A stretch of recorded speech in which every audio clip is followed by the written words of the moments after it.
নমস্কাৰ বন্ধু বান্ধৱীসকল সকলোকে স্বাগতম জনাইছোঁ আমাৰ আসাম ষ্টাডি টিপছ ইউটিউব চেনেললৈ। আজিৰ ভিডিঅ'টোত মই এডিআৰই এক্সামৰ কাৰণে কেইটামান গুৰুত্বপূৰ্ণ প্ৰশ্ন লৈ আহিছোঁ যিসমূহ গ্ৰেড 4ৰ কাৰণে বেছি ইম্পৰ্টেণ্ট হ'ব পাৰে।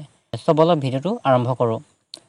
আজিৰ প্ৰথম প্ৰশ্নটো হৈছে ব্ৰহ্মপুত্ৰ নদীৰ মুঠ দৈৰ্ঘ্য কিমান? ব্ৰহ্মপুত্ৰ নদীৰ মুঠ দৈৰ্ঘ্য কিমান? ইয়াৰ শুদ্ধ এনচাৰটো হ'ব অপশ্যন নম্বৰ গ ২৯০০ কিলোমিটাৰ।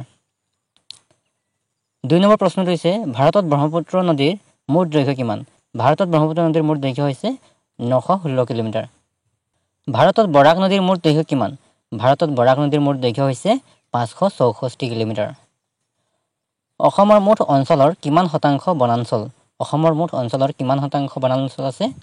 ইয়াৰ শুদ্ধ এনচাৰটো হ'ব অপশ্যন নম্বৰ গ ৩৪.২১%। ধনশিৰি নদীৰ দৈৰ্ঘ্য কিমান? ধনশিৰি নদীৰ দৈৰ্ঘ্য কিমান? ইয়াৰ শুদ্ধ এনচাৰ হ'ব অপশ্যন নম্বৰ খ ৩১ কিলোমিটাৰ। পাগলাদিয়া নদীৰ মুঠ দৈৰ্ঘ্য কিমান?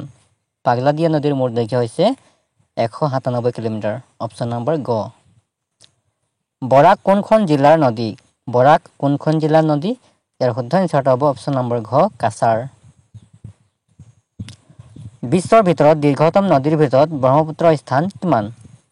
বিশ্বৰ ভিতৰত দীৰ্ঘতম নদীৰ ভিতৰত ব্ৰহ্মপুত্ৰৰ স্থান কিমান? ইয়াৰ শুদ্ধ এনচাৰটো হ'ব অপশ্যন নম্বৰ ঘ ১৫। ৯ নম্বৰ প্ৰশ্নটো হৈছে কিমান চনত অসমৰ ৰাজধানী শ্বিলঙৰ পৰা দিছপুৰলৈ স্থানান্তৰ কৰিছিল? কিমান চনত? ইয়াৰ শুদ্ধ এনচাৰটো হ'ব ১৯৭৩ চনত। অসম ৰাজ্যিক চিৰিয়াখানা কেতিয়া স্থাপন হৈছিল? অসম ৰাজ্যিক চিৰিয়াখানা ১৯৫৭ চনত স্থাপন কৰা হৈছিল। ১১ নম্বৰ প্ৰশ্নটো হৈছে অসমৰ ৰাজ্যিক পক্ষী কোনটো? অসমৰ ৰাজ্যিক পক্ষী কোনটো? এইটো সকলোৱে জানে চাগে। ইয়াৰ শুদ্ধ এনচাৰটো হ'ব অপশ্যন নম্বৰ ঘ দেওহাঁহ। আৰু ময়ূৰটো হৈছে আমাৰ ভাৰতৰ ৰাষ্ট্ৰীয় পক্ষী।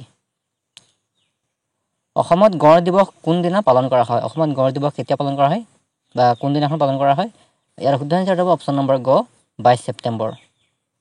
কোন চনত কাজিৰঙাক সংৰক্ষিত বন হিচাপে মনোনীত কৰা হৈছিল? কোন চনত? ইয়াৰ শুদ্ধ এনচাৰটো হ'ব ১৯০৮ চনত। কোন বছৰত ইউনেস্কোৰ দ্বাৰা কাজিৰঙাক বিশ্ব ঐতিহ্য ক্ষেত্ৰ হিচাপে ঘোষণা কৰা হয়? কিমান চনত? ইয়াৰ শুদ্ধ এনচাৰটো হ'ব অপশ্যন নম্বৰ খ ১৯৮৫ চনত। ১৫ নম্বৰ প্ৰশ্নটো হৈছে ব্ৰহ্মপুত্ৰৰ ওপৰত মুঠ দলং কেইখন? ব্ৰহ্মপুত্ৰৰ ওপৰত মুঠ দলং কেইখন? ইয়াৰ শুদ্ধ এনচাৰটো হ'ব অপশ্যন নম্বৰ খ ৬খন। ১৬ নম্বৰ প্ৰশ্নটো হৈছে ব্ৰহ্মপুত্ৰ নদীৰ উপনদী কেইখন? ব্ৰহ্মপুত্ৰ নদীৰ উপনদী কেইখন? ইয়াৰ শুদ্ধ এনচাৰটো হ'ব ২৫খন। শৰাইঘাট দলঙৰ মুঠ দৈৰ্ঘ্য কিমান? শৰাইঘাট দলঙৰ মুঠ দৈৰ্ঘ্য কিমান? ইয়াৰ শুদ্ধ এনচাৰটো হ'ব অপশ্যন নম্বৰ ক ১.৪৯ কিলোমিটাৰ। ১৮ নম্বৰ প্ৰশ্নটো হৈছে শৰাইঘাট দলং কেতিয়া ৰাজহুৱাভাৱে মুকলি কৰা হয়? শৰাইঘাট দলং কেতিয়া ৰাজহুৱাভাৱে মুকলি কৰা হৈছিলে?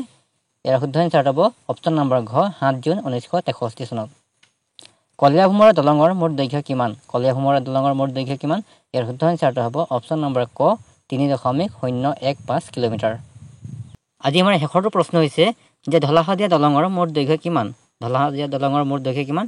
ইয়াৰ শুদ্ধ এনচাৰটো হ'ব অপশ্যন নম্বৰ গ ৯.১৫ কিলোমিটাৰ।